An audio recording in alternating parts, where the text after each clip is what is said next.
我不想在那里待很久，我想马上解决。是这样，除了这个为了尽快拿到工钱以外，还有没有其他的理由？没有了。你确定吗？确定。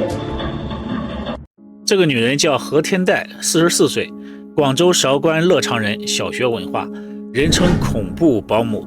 她的工作呢是主要照顾一些没有自理能力的老人。2014年12月，家住广州南沙大港别墅的梁女士，她的70岁的婆婆因为骨质疏松刚出院需要人照顾，梁女士就到家政公司给婆婆找保姆。刚进家政公司的门，何天黛呢就主动迎了上来。当她得知梁女士的需求之后，何天黛表示她对照顾老人很有经验。她说自己从事这个职业多年，并且曾经在3甲医院做过护工。何天黛还说，如果老人住院了，她也不会走，会继续照顾老人，到时候呢多给一些钱就可以了。梁女士看何天黛穿着朴素看起来人也比较老实，就决定雇佣她来照顾自己的婆婆。看起来好像很朴素的样子的，根本矮矮的、胖胖的，她不爱说话的。双方协商每月2600元的工资，就这样呢，何天黛就住进了梁女士的家。等安顿好了之后呢，何天黛开始跟雇主强调一件事，她说如果老人中途意外去世了，哪怕他只干了1天，也要给他1个月的工资。梁女士听这话呢，有一些不高兴。何天黛又把话往回圆了一下，她说这是保姆行业的行规。梁女士呢，听到这是这行的行规，于是就答应了。但万万没想到，这句话却暗藏着杀机。刚开始呢，家里人还仔细观察了一下何天黛，发现这个保姆在照顾老人方面的确是有经验的，工作细心，对老人服务周到。这些呢，都让家人对这个保姆感到非常的放心。2014年12月16日，在这里工作的第4天，早上8点多呢，保姆就来到老人的儿子面前，说老太太不行了，老太太已经死了。老人儿子赶紧下楼去看，发现老太太真的去世了。老人儿子抱着妈妈痛哭流涕，其他家人也赶到，也是哭成一团。这时呢，有细心的家人发现老太太的金戒指和金耳环不见了，他们起了疑心，接着翻找，发现老太太的存折也不翼而飞。家人赶紧呢赶到银行去说明情况，想看看存折里的钱还在不在。银行回复说，这种情况必须报警才能处理。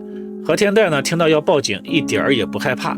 他说，你报警吧，等警察来了就把我的工资给结清，老人死了，我在这里呢也没有什么用。警察来了之后呢，仔细检查了老人的身体，发现了很多的疑点。老人的裤子被褪去一半，臀部呢有血迹，高领毛衣下面的脖子上有明显的勒痕。另外在老人的内裤上发现了针眼和大量的水渍。这些疑点呢都让警察感觉这个案子并不简单。警察搜了何天黛的行李，里面装着17个注射器和针头，2包毒鼠强，2包敌敌畏，还有一些安眠药。经过家属的同意呢，老人的遗体也送去做检测。得到的结果，法医报告显示，老人的腹部、臀部均有打针的针眼儿，遗体内部呢还残存着大量的毒药成分。何天黛随后被正式逮捕。经过审讯，何天黛交代了犯罪的经过。2014年12月16日凌晨4点，何天黛将安眠药和敌敌畏放入了肉汤当中，然后呢和老人说是他儿子亲手给他做的肉汤，一勺一勺的喂老人喝下去。10分钟之后，他又拿出了针管，抽了一管汤汁，将老人的裤子扒开，在老人的右边的屁股上扎了2针，之后呢再对准老人的胃部，把剩余的汤汁全部注射进了老人的胃部。等了大概6分钟，发现老人还有呼吸，他又拿出了绳子绕过老人的脖子，整整勒了1分钟，老人彻底不动了才松手。老人死后，何天黛把老人身上的金戒指和耳环取下来，放入自己的文胸中，还在老人的柜子里呢拿了老人的存折，但想到没有密码，就把存折撕成碎片放入自己的文胸里。而这个时候呢，老人的子女就在楼上睡觉，没有听到任何的动静，更想不到自己的母亲在被害的2个小时内所经历了怎样的痛苦。而何天黛的作案动机仅仅是为了尽快的拿到2600元的工资，再换下一家。我不想在那里待很久，我想马上解决。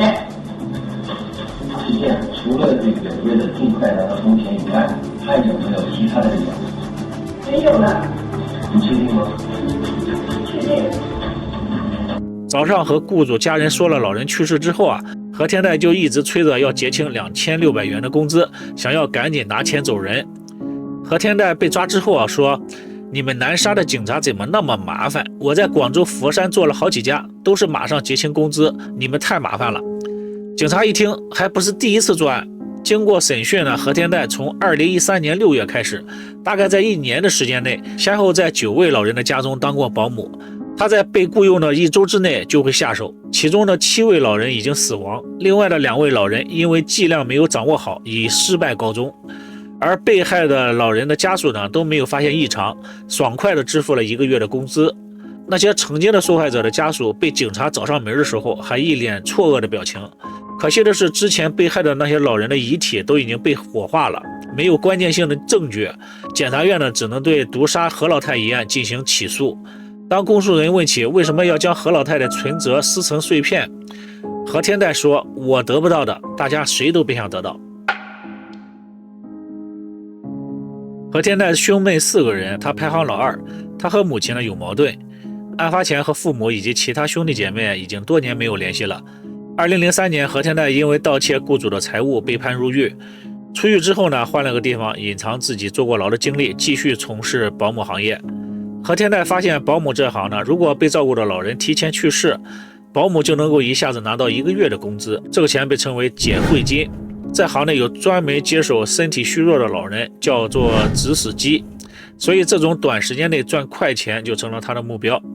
对金钱的欲望让他灭绝人性，1年多的时间内，用相同的方式谋害了8名老人，总共获取工资3万余元。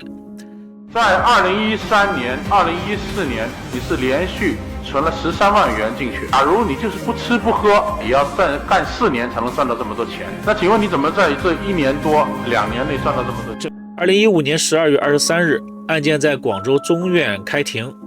何天代承认了所有的指控，并拒绝向家属道歉。经检测，何天代精神正常，被判处死刑。而何天代当庭表示服从判决，不上诉。最终，何天代被法警押赴了刑场进行处决。保姆杀害老人的事件呢，也不是个例。台湾的一家外籍保姆更是恐怖，因为和雇主发生了口角，拿起桌上的水果刀割向老人的脖子，场面非常的恐怖。女看护把阿嬷从床上扶起坐正，看似在照顾行动不便的阿嬷，结果下一秒从床头柜抽出一把水果刀，一手抓着阿嬷脖子，嘴中念念有词。阿嬷虽然还没搞清楚状况，但生命受到威胁，赶紧求饶。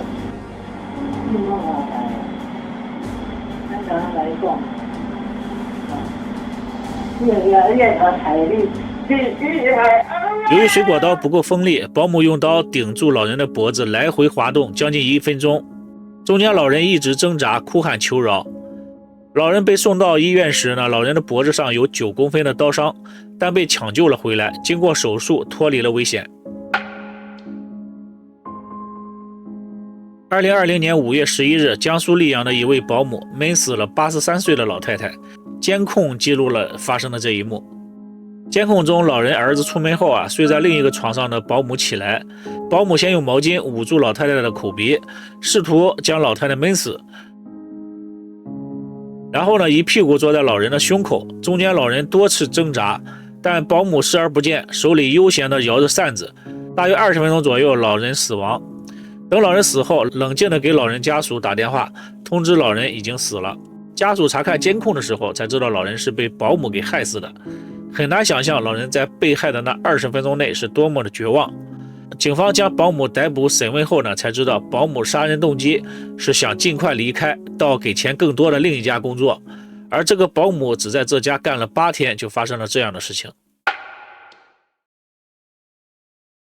中国的老龄化到2021年末，全国60岁以上的老人占 18.9%， 空巢老人超过1亿。在以前呢，家庭孩子比较多，有些家庭甚至于是事事同堂，孩子都在老人的身边。但随着社会的发展，现代家庭的孩子比较少，还有很多都是独生子。平时呢，工作压力比较大，很多都在外地工作，实在没有时间来照顾老人。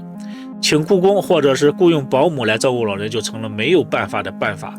但照顾老人不是把老人扔给保姆就行了，我们也要监管好保姆的一举一动。